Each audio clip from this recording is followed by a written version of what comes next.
घरों में खुशियों की बरसात हो, माँ लक्ष्मी का हमेशा वास हो, हर तरह के संकटों का नाश हो, आपकी जिंदगी का हर पल खास हो। जय माँ लक्ष्मी, जय श्री हरि विष्णु।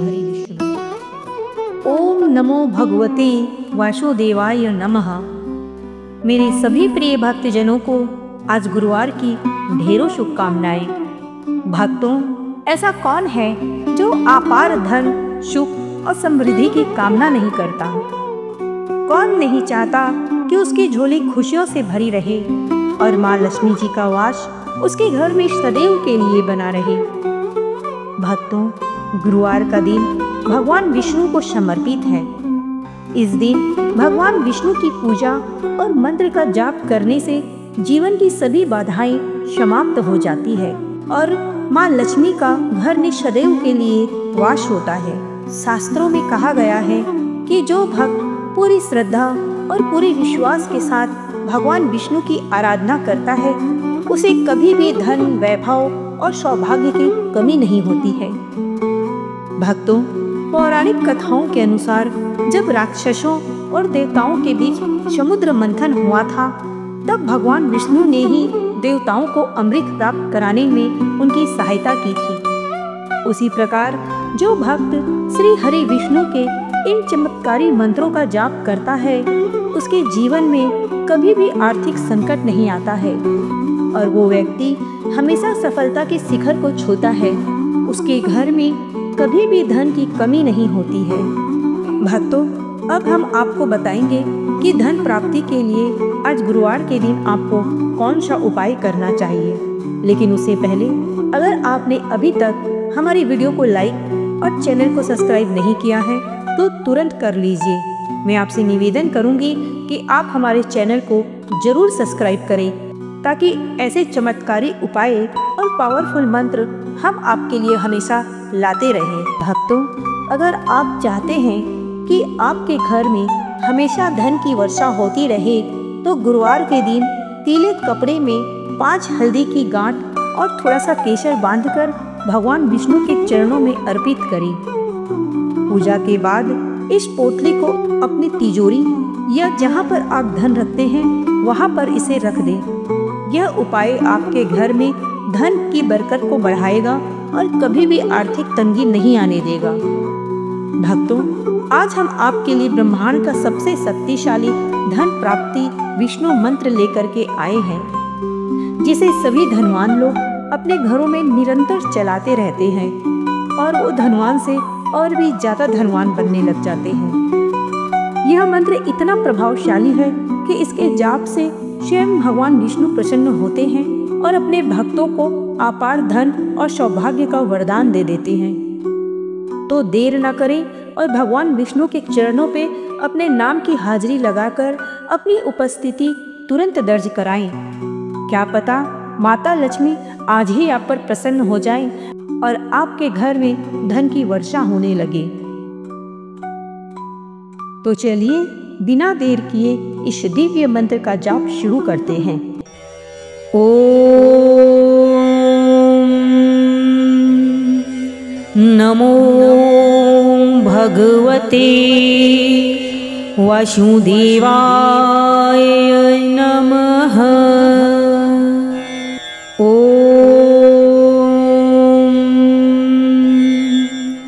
नमो भगवते वासुदेवाय नमः। ओम नमो भगवते वासुदेवाय नमः।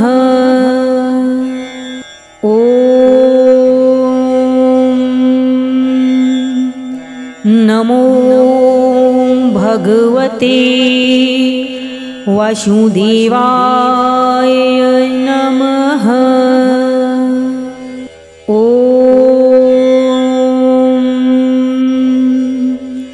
नमो भगवते वासुदेवाय नमः।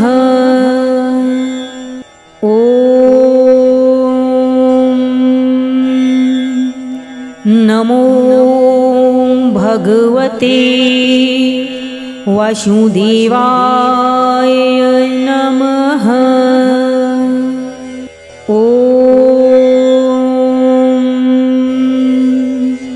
नमो भगवते वासुदेवाय नमः।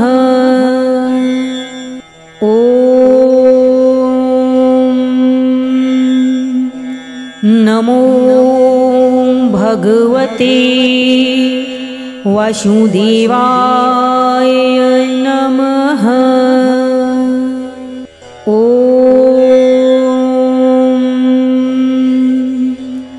नमो भगवते वासुदेवाय नमः।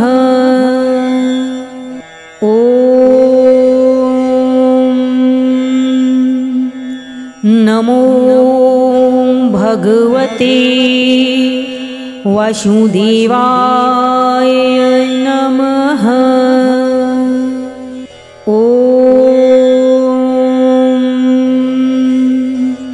नमो भगवते वासुदेवाय नमः।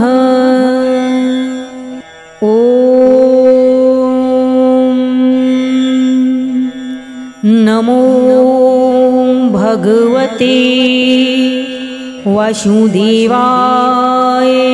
नमः।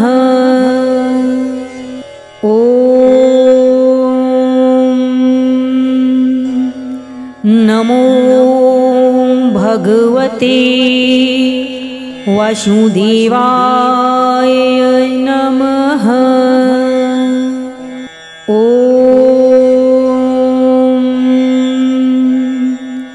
नमो भगवते वासुदेवाय नमः।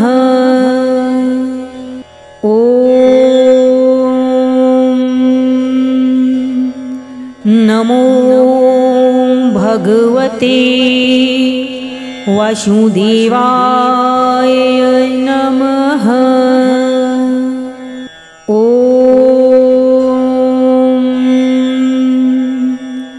नमो भगवते वासुदेवाय नमः।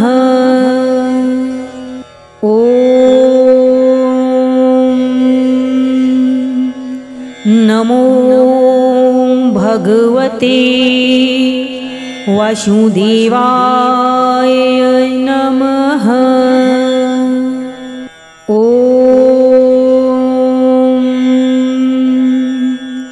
नमो भगवते वासुदेवाय नमः।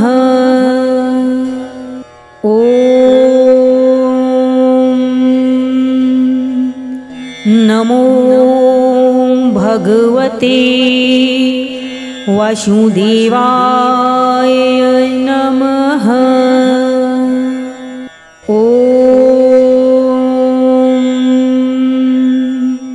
नमो भगवते वासुदेवाय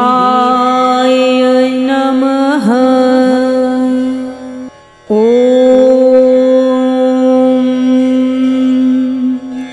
नमो भगवते वासुदेवाय नमः।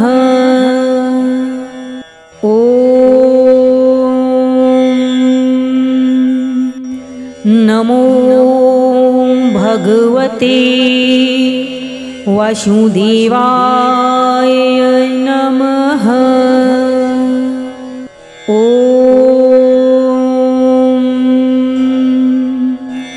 नमो भगवते वासुदेवाय नमः।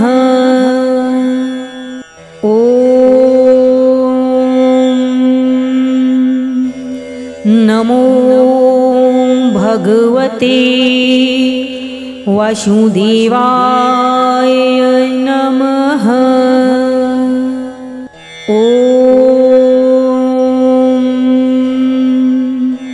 नमो भगवते वासुदेवाय नमः।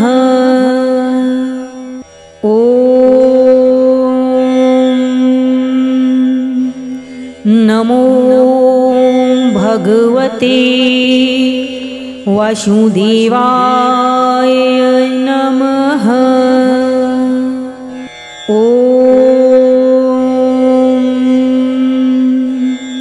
नमो भगवते वासुदेवाय नमः।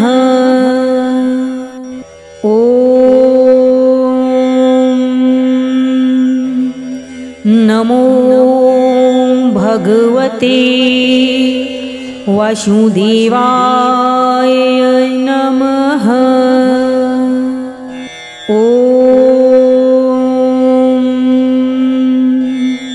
नमो भगवते वासुदेवाय नमः।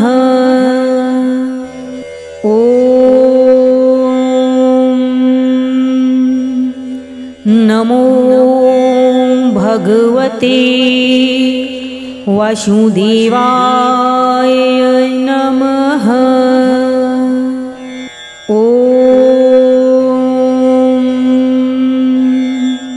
नमो भगवते वासुदेवाय नमः।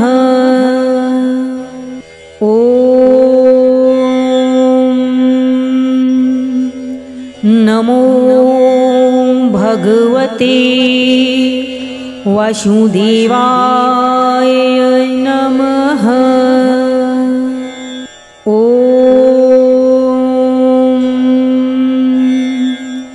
नमो भगवते वासुदेवाय नमः।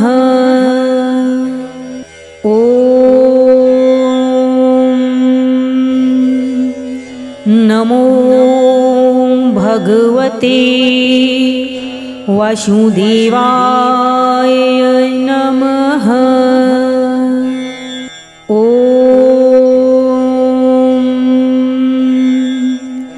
नमो भगवते वासुदेवाय नमः।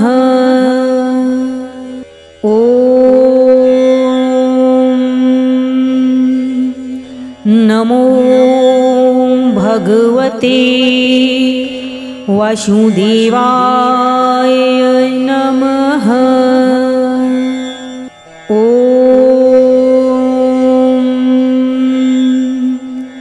नमो भगवते वासुदेवाय नमः।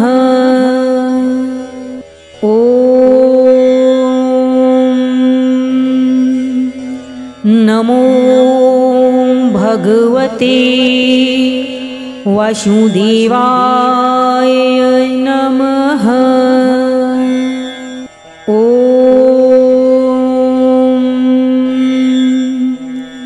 नमो भगवते वासुदेवाय नमः।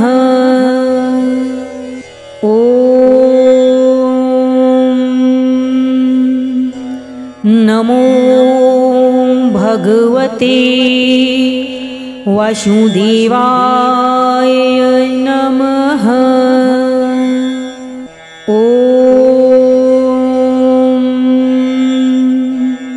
नमो भगवते वासुदेवाय नमः।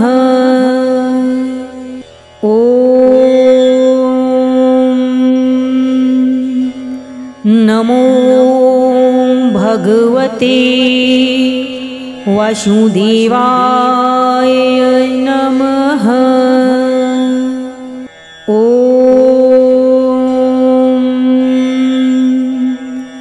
नमो भगवते वासुदेवाय नमः।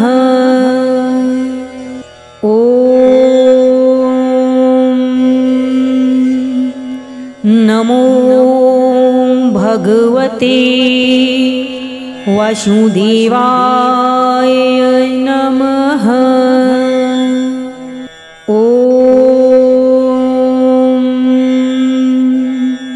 नमो भगवते वासुदेवाय नमः।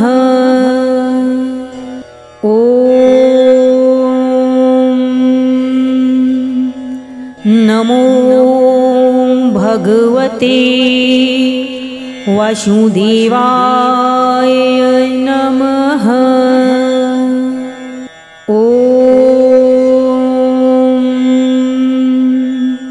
नमो भगवते वासुदेवाय नमः।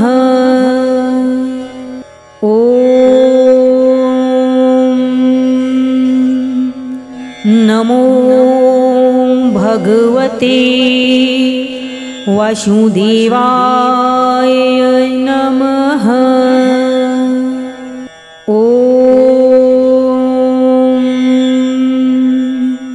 नमो भगवते वासुदेवाय नमः।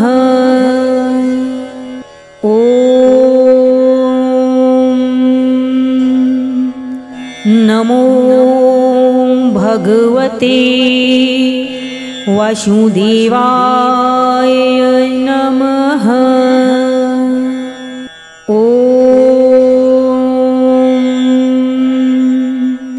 नमो भगवते वासुदेवाय नमः।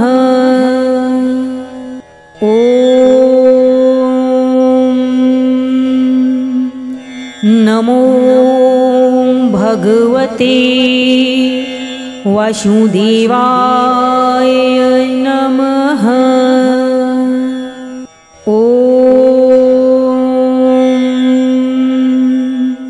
नमो भगवते वासुदेवाय नमः।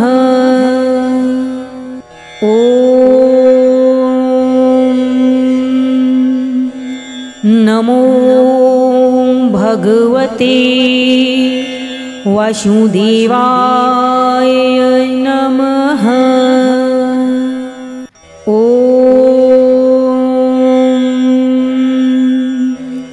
नमो भगवते वासुदेवाय नमः।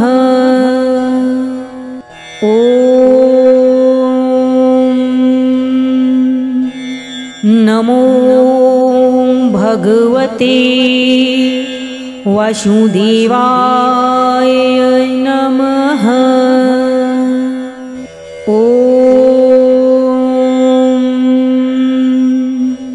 नमो भगवते वासुदेवाय नमः।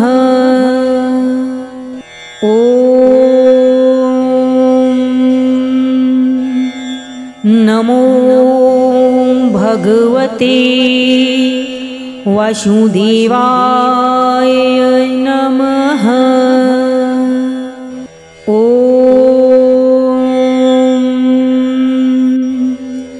नमो भगवते वासुदेवाय नमः।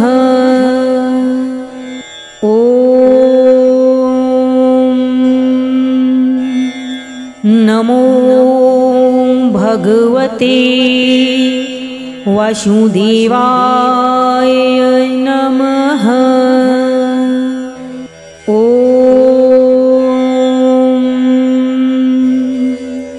नमो भगवते वासुदेवाय नमः।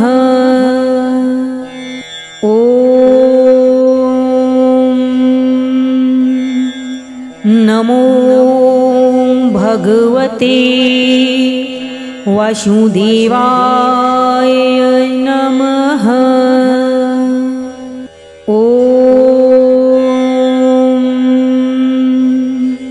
नमो भगवते वासुदेवाय नमः।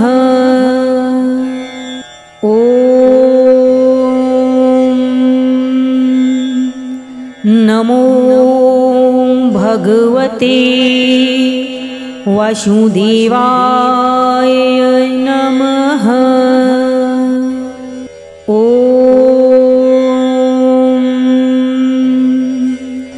नमो भगवते वासुदेवाय नमः।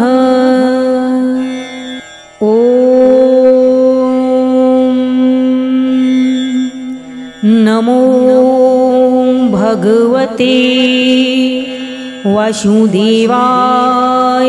नमः।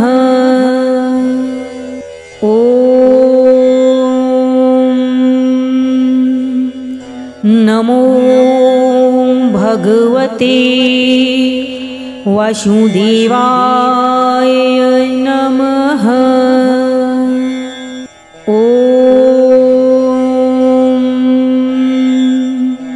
नमो भगवते वासुदेवाय नमः।